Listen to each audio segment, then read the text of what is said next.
మాజీ మంత్రి అంబటి రాంబాబుపై జనసేన నేత గాదె వెంకటేశ్వరరావు మండిపడ్డారు.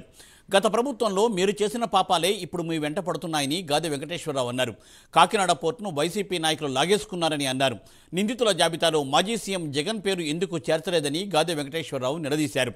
రాష్ట్ర రాజకీయాల్లో మార్పులు తెచ్చేందుకే జనసేన పార్టీ పనిచేస్తోందని అన్నారు ఆయన. పోర్టుని ఏ రకంగా లాగేసుకున్నారు, ఎవరికి అప్పచెప్పారు, అది వాస్తవం కాదా? ఎక్కడి నుంచి వచ్చింది అరవిందోకి? పోర్టుల భాగస్వామి ఏ రకంగా వచ్చింది, ఎప్పుడు వచ్చింది? మీరు గుండెల మీద పెట్టుకున్నటువంటి మీ నాయకుడు ముఖ్యమంత్రి అయిన తర్వాతే కదా, ఆ నాయకుడు ముఖ్యమంత్రి అయిన తర్వాత కదా కొట్టేసిందండి కాదా? అదే అబద్ధం, అదేమన్నా అది అబద్ధం అయితే కాదు కదా. పోనీ ఏ రకంగా వచ్చింది వీళ్ళు చెప్తున్నాడు కదా. ఏ రకంగా మెడ మీద కత్తి పెట్టి నాతో రాపించుకున్నారు? 2500 కోట్లు చేసే సెజన్ 400 కోట్లకి, 1100 కోట్ల చిల్లర ఉన్నటువంటి పోర్టు భాగస్వామ్యం 12 కోట్లకి రాపించుకున్నారని ఇచ్చిన కంప్లైంట్లో ఉన్నదే కదా. అది అవునా కదా అనేది రేపు చట్టం ఇన్వెస్టిగేషన్ చేస్తుంది. మీరు కూడా మీకు పెద్ద పెద్ద లాయర్లు ఉన్నారు కదా ఢిల్లీ నుంచి, మీరు ఇంతకుముందు గవర్నమెంట్ సొమ్ము ఇచ్చినటువంటి లాయర్లందరూ మళ్ళీ తీసుకొస్తారు కదా, వచ్చినప్పుడు తెలుస్తుంది. కూటమి ప్రభుత్వంలో నీ కేసు రిజిస్టర్ చేసినటువంటి ఆ అధికారిని నేను ప్రశ్నిస్తున్నా, ఎందుకని జగన్మోహన్ రెడ్డి గారి పేరు నిందితుల జాబితాలో చేర్చలేదు?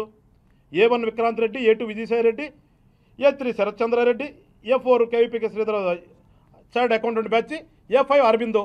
అసలు అరబిందోనే ఫస్ట్ ఉండాలి దీంట్లో. అరబిందో అండర్ రియాలిటీ అన్నాడు. జగన్మోహన్ రెడ్డి గారి పేరు ఉందా కదా క్లియర్గా. మరి ఎందుకు వచ్చింది మా అధికారులకు కూడా అర్థం కావట్లా. అంటే అదే మొన్న మా పవన్ కళ్యాణ్ గారు క్వశ్చన్ చేసింది, అధికారులందరూ వారసత్వంతో ఉన్నారు, ఆ వారసత్వ వాసనలు తగ్గించుకోండి. మళ్ళీ చెప్తున్నారు రాంబాబు గారు, చట్టం తన పని తాను చేసుకోక తప్పదు. మీరు స్లిప్ అయిన ప్రతి పదానికి కూడా మూల్యం చెల్లించుకోక తప్పదు. అది కూడా చట్ట ప్రకారమే ఉంటుంది. మీరు ఆ